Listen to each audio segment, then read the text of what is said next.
Hey, footy fans, let's have some footy fun with Footy Fin and Rugby Union. The Wallabies tour of the UK and Ireland begins this evening in London. Want to run through the Wallaby squad and look at Australia v England at Twickenham.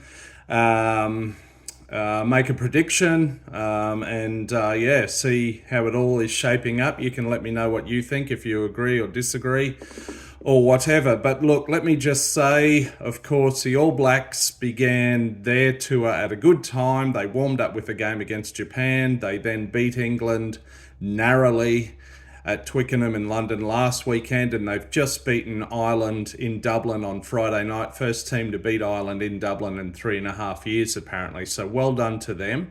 They've scheduled their tour very well. The Wallabies, on the other hand, have not played for 6 weeks since they were beaten by New Zealand in Bledisloe 2. And they're jumping straight in. These English players have been playing in the English Premiership for 6 or 7 rounds already. They've had a solid hit out, narrowly lost to the All Blacks last week. England are rated 5 in the world, Australia are 10, or they just slipped back to 9 because Fiji were beaten by Scotland this week. So already Australia are up against the wall. So this poor scheduling of the tour and starting with a game against England rather than, say, Japan, Italy, Wales, is really poor decision making by Rugby Australia as far as I'm concerned. And it's akin to what they plan to do next year. That's jump straight into test against the Lions in a series without having played a match since December 1. Anyway, so the Wallabies are up against it from the get-go. So yeah, it's kind of backs to the wall stuff. It would have to be a massive effort, I think, to win this game. But let's run through the Wallabies 23. So starting at fullback, we've got Tom Wright, Dylan Peach and Andrew Kellaway on the wings. So that back three is pretty much as togged out in the Bledisloe series. In the centres, 12 Len Ikitau and 13 Joseph Sua-Ali'i. There's been a lot made about him. I'm not going to give him a huge amount of airtime. I basically don't agree with the decision, but we'll touch on that later. In the halves, at scrum half, the revolving door continues. So Nick White's out. We've got Jake Gordon this time. So it's, as I say, it's a revolving door, the number 9 position for the Wallabies. Gordon, McDermott, Wright, Schmidt is just choosing a different one each time. Lolosio at fly half. The back three, I'll start up front. I'll start in the front row. Angus Bell, Matt Fassler, and Taniela Tupou. So 2 solid props there. In the second row, Frost and Williams. And then breakaways, Rob Valentini and Fraser McWright. And at the back of the scrum, number 8, Harry Wilson, who's also captain.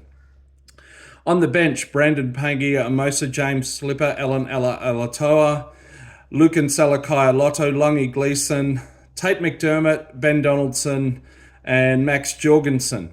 So look, I have to say, sorry lads, I'm a bit underwhelmed by parts of this team. The players and the positions I feel best about are the props, surprisingly, and 6, 7, 8, Valentini, McWright, Wilson. The back three I feel okay about, but they have their moments as well. We need our starting props to be fitter than they were 6, 7 weeks ago, particularly Tupou. Bell had been out injured. Tupou had had some time away. We need them to be fitter. We need them to be playing 50 or perhaps even 60 minutes, I would think. James Slipper's not a young man, so we need him really just for probably a brief impact off the bench. Salakai Lotto and Gleeson, I feel pretty good about in terms of substitutes for locks or loose forwards. McDermott and Donaldson, so often, again, there's been a rotation with the 10 at times, but Donaldson's here. Jorgensen, I've said it before, I don't really agree with his selection. I think because his dad played for Randwick and a couple of tests for the Wallabies, he's had an easier run ahead of other wingers like Corey Toole or the Junkyard Dog. Look, I'm just going to say briefly, Sua'ali'i thrown into a test debut against England at Twickenham. Hadn't played rugby since high school. He's now in his early 20s. So you go figure. Sadly, I think Joe Schmidt's hands may be being forced. He's inherited this train wreck, and this goes back to the McLennan-Jones toxic era of early 2023. That's when he was offered an overpaid contract in a failed sort of recruitment war against the NRL. I would have picked Karevi and Ikitau. Samu Karevi, as far as I'm concerned, he hasn't played for about a year because he's been playing in Japan. But he's the incumbent Wallabies number 12 as far as I'm concerned. The jersey's his to lose. And Ikitau was traditionally a 13. That's where he's played almost all his tests. So the starting centre pairing should be Karevi and Ikitau for mine. Maybe Sua'ali'i on the bench here. But yeah, look, don't agree with that. Also, what kind of message does it send to younger centres who have toiled away through the rugby system, through club rugby, super rugby? I'm talking about Josh Fluke and Hamish Stewart, for example. Just bumping them back into the Australia 15 to let someone like Sua'ali'i come in is inappropriate in my view.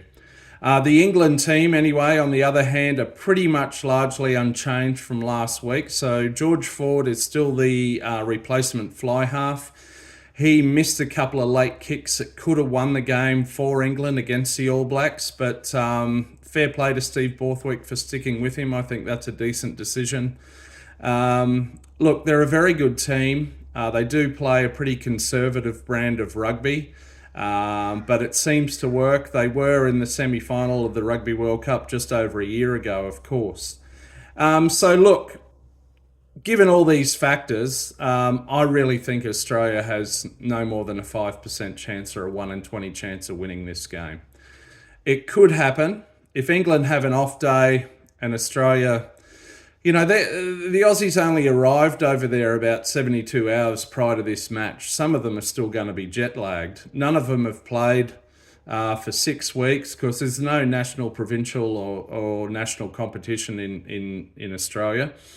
Look, it's backs against the wall stuff. As to this tour, England, Wales, Scotland, Ireland, I think... the best Australia can hope for is to win maybe 2 tests on this tour. 1 might be more likely, but we'll wait and see. Anyway, look, I'm predicting England to win by at least 11 points in this one, to be fair. But yeah, we'll wait and see. Let's hope it's at least competitive. And you never know, the Wallabies might pull an upset out of the fire, but yeah, I wouldn't bet my house on it by any means.